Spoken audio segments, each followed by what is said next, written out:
எதையும் சாதிக்க முடியும். பெண்கள் நினைத்தால் எந்த ஒரு நாட்டுடைய அதிகாரத்தையும் ஆகட்டும் இல்ல நாட்டுடைய தலையெழுத்தையும் ஆகட்டும் மாற்றக்கூடிய சக்தி பெண்களுக்கு தான் உண்டு. அதனாலதான் பெண்களை வச்சு நம்ம ஒரு பிசினஸ் பண்ணாங்கன்னு வச்சுக்கலாம். நீங்க யார் வேணா பாருங்க, ஒரு ஹஸ்பண்ட் ஒய்ஃப் இருக்கிற ஒரு வீட்டுல நீங்க வந்து பெண் அதாவது ஒய்ஃபோட பேர்ல ஒரு பிசினஸ் ஸ்டார்ட் பண்ணாங்கன்னா அந்த பிசினஸ் ஓஹோன்னு ஓடும். உண்மையா இல்லையா? எஸ். அங்க ஒரு டாமினேஷன் பண்ணி அந்த ஒய்ஃபோடைய கண்ணீர்லயும் இல்ல அவங்களுடைய கவலைகள்லயும் ஸ்டார்ட் பண்ணாங்கன்னா அந்த பிசினஸ் ஒரு நலிஞ்சு போயிருக்கும். நீங்க வேணா கம்பேர் பண்ணி பாருங்க, you will come to know. So எந்த அளவுக்கு நம்ம பெண்களுக்கு மரியாதை கொடுக்குறோமோ, எந்த அளவுக்கு நம்ம வந்து பெண்களுக்கு ஒரு சுதந்திரம் கொடுக்குறோமோ அந்த அளவுக்கு வந்து அவங்களுடைய வளர்ச்சி வந்து ரொம்ப அழகா இருக்கும். அதாவது ஒரு சேயிங் இருக்கு, women R like a tea bag. பெண்கள் வந்து ஒரு டீ பேக் போல. நீங்க எந்த அளவுக்கு அவங்கள ஸ்ட்ராங்கா வரணும் அப்படின்னு எதிர்பார்க்குறீங்களோ அந்த அளவுக்கு you have to dip them in the hot water. We are all dipping always, isn't it?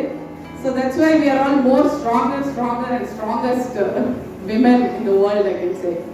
So அந்த மாதிரி நம்மளுடைய லைஃப்ல ஒவ்வொருத்தருக்குமே வந்து ஒரு காலகட்டம் இருக்கும். இப்படிதான் வந்து ஒரு பர்சன் வந்து லைஃப்ல நம்ம எப்போ இந்த மாதிரி ஆகும், கடவுள் நம்மளை ஏன் தான் படைச்சாலும் தெரியலையே அப்படின்னு சொல்லிட்டு ரொம்ப கவலைப்பட்டாங்க. நம்ம போய் சூசைட் பண்ணிக்கலாம், எல்லாரும் உடனே அப்படிதான் நினைப்பாங்க. ஏன்னா இந்த லாஸ்ட் டைம் கொரோனால 10 months நம்ம எல்லாம் ரொம்ப கஷ்டப்பட்டோம். இப்பயும் கொரோனா இருக்குன்றாங்க, ஆனால் மாஸ்க் நம்ம யாரும் போடுறது இல்லை. ஸோ நம்ம சூசைட் பண்ணிக்கலாம் அப்படின்னு சொல்லிட்டு ஒருத்தங்க வந்து போகிறாங்க.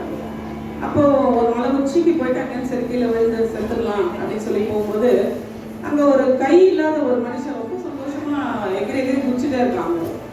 இவருக்கு ரொம்ப கஷ்டமாயிடுது, நமக்கு கை கால் எல்லாமே நல்லா தான் இருக்கு, நம்ம போயிட்டு சாகலாம்னு நினைக்கிறோம், ஆனால் இந்த கை இல்லாத ஒரு மனுஷன் வந்து எப்படி இவ்வளோ சந்தோஷமா இருக்காங்க அப்படின்னு சொல்லிட்டு கீழே இறங்கி போய் இந்த விஷயத்தை என்னன்னு தெரிஞ்சுக்கிட்டு அதுக்கப்புறமா நம்ம சாக முயற்சி பண்ணலாம் அப்படின்னு சொல்லிட்டு போறாரு. எப்படி இவ்வளோ சந்தோஷமா இருக்கிறீங்க, எப்படி இந்த கொரோனா டைம்ல எவ்வளோ பேர் எவ்வளோ கஷ்டப்படுறாங்க, எப்படி நீங்களாம் சந்தோஷமா இருக்கீங்கன்ற மாதிரி கேட்குறாரு.